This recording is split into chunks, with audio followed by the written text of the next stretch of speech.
Hi කොහොමද ඔයාලට? ඉතින් ඔයාලා කාලා තියෙනවද කැකිරි මෝජු? ඔව් ඔයාලට ඇහුණා හරි. කැකිරි මෝජු.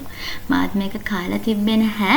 ඉතින් මට හිතිලා මං හදලා බලපු දෙයක් තමයි මේ කැකිරි මෝජු. මට හිතුණා ඒක රසවත් වෙන නිසාම ඔයාලත් එක්ක ඒ රෙසිපිය බෙදා ගන්න. ඉතින් මං අරගෙන තියෙනවා ග්‍රෑම් 268ක කැකිරි ගෙඩියක් මෙතනදී. ඉතින් මම මේ විදිහට ඒකේ කිරි අරගන්නවා. ඊට පස්සේ මේක ඇට ඉවත් කරලා හොඳින් කපා ගන්න. හීන් තීරු වලට කපා ගන්නවා නම් ගොඩක් හොඳයි. බෙද ගන්නත් ලේසි. වැඩි වෙලාවක් යන්නේ නැති හින්දා.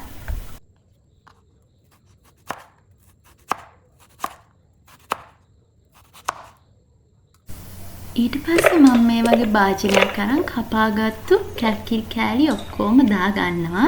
ඊට පස්සේ ලුණු කුඩු තේ හැඳි 4-3ක් විතර කෑලි මිරිස් ඔයාලගේ රස අනුව දාගන්න. මම මෙතන තේ හැඳි ඒත් 4-3ක් දාගත්තා. ගම් මිරිස් කුඩු තේ හැඳි භාගයක්, කඩල පිටි මම දාගත්තා මේස හැඳි 3ක්. ඒකල කෝන් ෆ්ලාත් දාගන්න තේ හැන්දක් විතර. ඒකල මේ ඔක්කොම හොඳින් අනා ගන්න ඕනේ. ඒකල ඔයාලා බටු මෝජු බදිද්දි වගේම ගැඹුරු තෙලක් හදාගෙන මෙන්න මේ විදිහට කැකිරි කෑලි ටික පැහිච්ච තෙල් එකට දාලා හොඳට රන්වන් පාට වෙනතුරු බැඳ ගන්න ඕනේ. ඉතින් ඔයාලට මේක ඕන නම් අර ලුණු අමු මිරිස් එහෙම බැදගත් එක්කට නිකම්ම දාලා වුණත් කන්න පුළුවන්. හරි අපි බලමු මේ මෝජු පේස්ට් එකට මොනවද ඕනේ කියලා.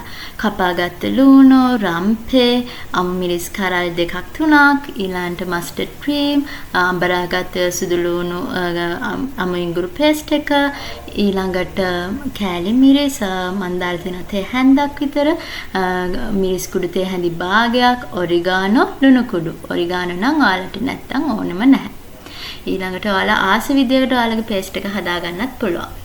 ඉතින් ඔයාලා අර බැදගත්තේ තෙල් වලින්ම ටිකක් භාජනයකට දාගෙන මේකට ලුණු, අමු මිරිස්, රම්පේ අර තෙත ඉවත් වෙන තුරු ටිකක් බැද ගන්න.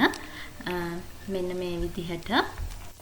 ඊට පස්සේ අපේ ඉතුරු පිඟානේ තියෙන සේරම ටික මේකට දාලා කලවම් කරගන්න. මම මුලින්ම අමු ඉඟුරු සුදුලුණු පේස්ට් එක දැම්මේ නැහැ. ඒකේ කරලහක් එයි කියලා. ඒක පස්සේ අර ලුණු මැලුණාට පස්සේ තමයි දාගෙන බැදගත්තේ. ඊට පස්සේ සීනි මේස හැන්දක් විතර මම කලවම් කරගත්තා. ඒක ඔයාලගේ රස අනුව දාගන්න. විනාකිරි තේ හැන්දක් විතර. ඊළඟට ටොමැටෝ සෝස්, තක්කාලි සෝස් ටිකක් දාගෙන හොඳට කලවම් කරගන්න මේ පේස්ට් එක. ඊට පස්සේ අපි අර බැදගත්තු කැකිරි කෑලි ටික මේ පේස්ට් එකට දාගමු. ඊට පස්සේ මේ විදිහට හොඳට ඔයාලා අර රස උනන විදිහට මේ ටික කලවම් කරගන්න. ඒකල රස මදි නම් රස බලලා ලුණු ටිකකුත් දාගන්න.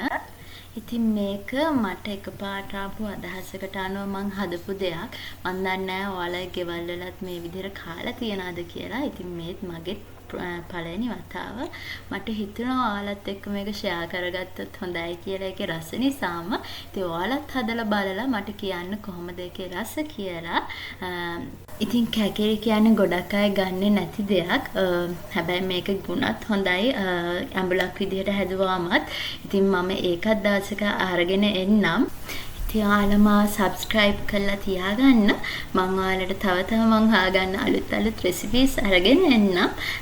ඉතින් නැවත හමු වෙනතුරු අදට මම සමු ගන්නම්.